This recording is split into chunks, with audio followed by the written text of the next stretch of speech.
people are carrying so much unaddressed grief today. And, hey, grief has a lot of causes. I mean, you don't just grieve when it's the death of a loved one. That's definitely valid, but it's also maybe the loss of a pet.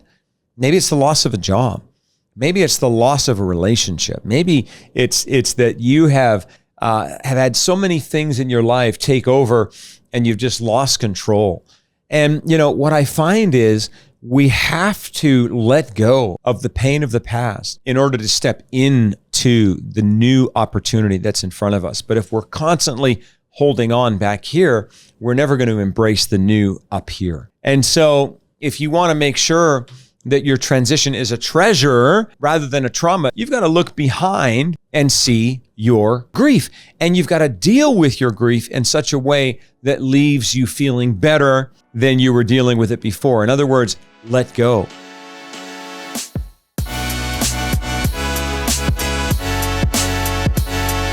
Hey friends, I hope you have an amazing day. Today, I'm so excited to spend a little bit of time talking with you about the topic of transition. And transition is something that happens to us all. As a matter of fact, transition is normal. According to the U.S. Bureau of Labor Statistics, people work an average of 12.4 jobs between the ages of 18 and 54. 18 and 54, 12.4 jobs. And so transition is pretty normal. The average time that a U.S. worker stays with a single employer is only 4 years. And so, if your working career is like 40, that means you're going to be seeing 10 different employers over the context of the years of employment. And 81% of people who change jobs don't just change because they had a problem with their boss. They also change because they didn't even like the industry that they were in. And so the idea of transition is really, really one that we have to drill into. And I think the question is not so much, am I going to go through transition? Because transition is normal. I think the big question is, my transition, will it be trauma or will it be treasure?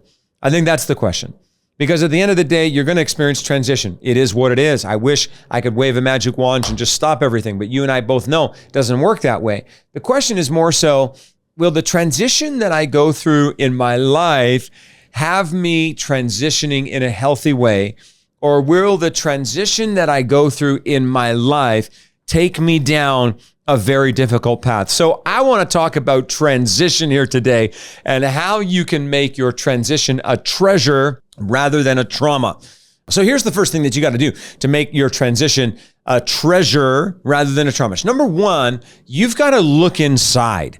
And when I say look inside, what I mean is you have got to see your greatness.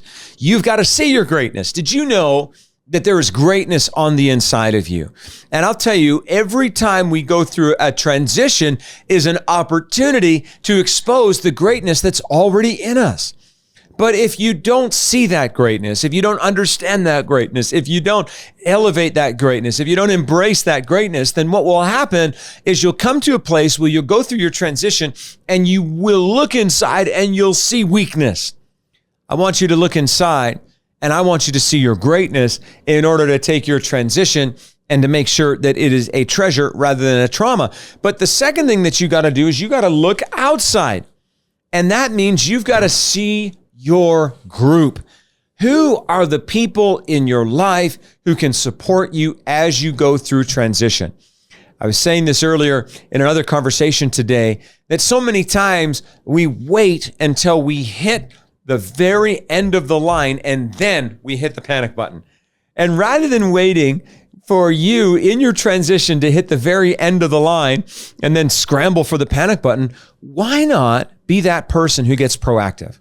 Why not be that person who says, I'm going through transition, but I have got a group around me. I'm going to look outside my life, look outside of the transition, get outside of my head, and I'm going to pull on the group that I have around me. I'll tell you what, don't try to transition alone. Make sure that you have some help. Make sure that you have some support. So then that takes me to the third thing that we can do to make sure that our transition is not a trauma, but it's a treasure, and that is look behind. Now, what does this mean? This means that we have got to spend a bit of time seeing our grief. Now, what do I mean?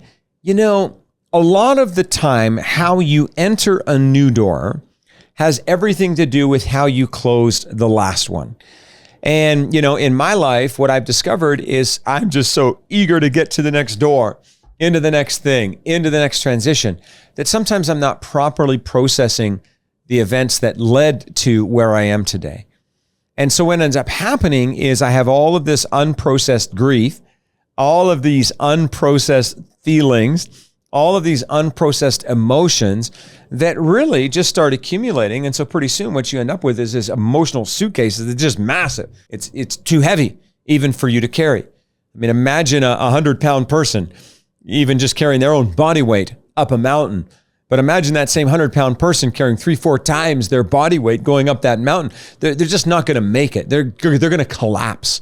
And, I find today, I don't know if it's something that is post-pandemic. I don't know if it's because of the aging population everywhere, whatever.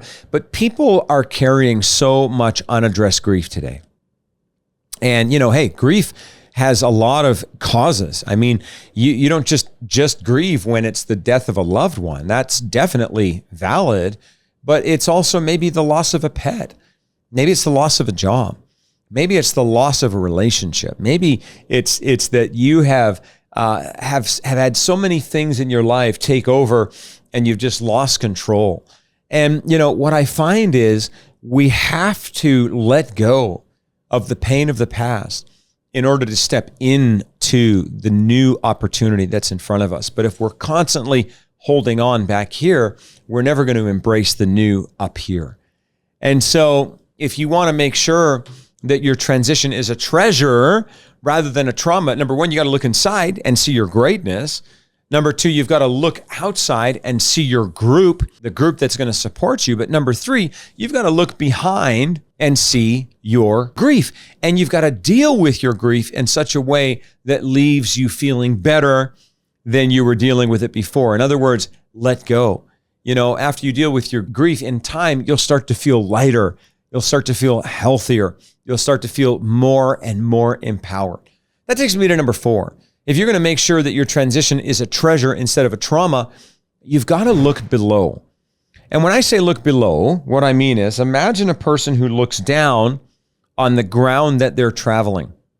What this means is that they see their growth. I'm not where I used to be. I'll tell you one of the most important things that have helped me maintain my mental health, and let me tell you, it's touch and go, sometimes from one day to the next, is recognizing that I have grown so much.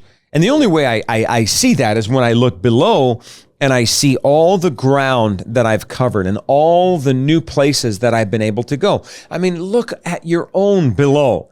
Look at the growth in your life. Look at the ground that you've covered. Look at the progress that you've made. Look at all of the areas in your life where you have experienced growth and evolution and advancement and forward movement.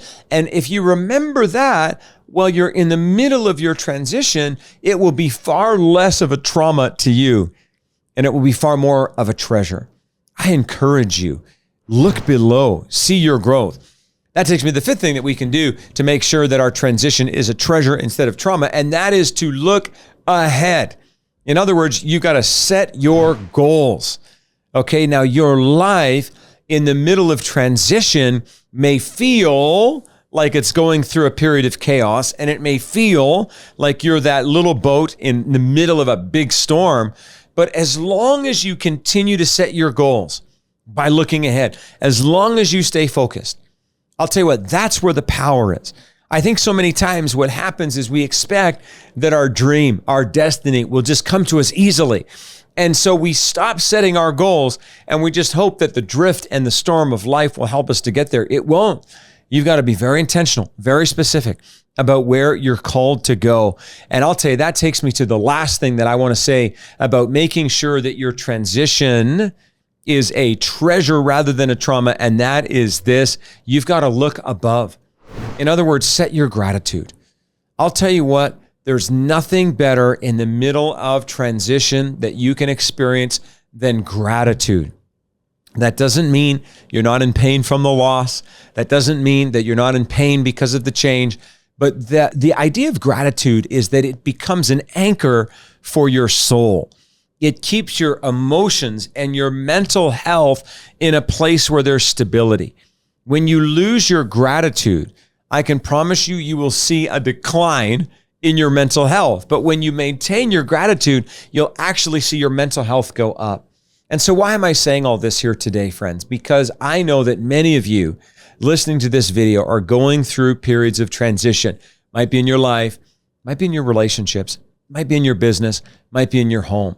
But wherever it is, I encourage you to allow that transition to become a treasure rather than a trauma. Make sure you look inside. Make sure you look outside. Make sure you look behind. Make sure you look below. Make sure you look ahead. And perhaps most importantly, make sure you look above. Keep gratitude at the top of your heart and mind. Thanks so much for tuning into this video today, everybody. Check us out at certifiedflourishingcoach.com. I hope we'll see you in our next episode. Please like, share, and comment below. Thank you so much.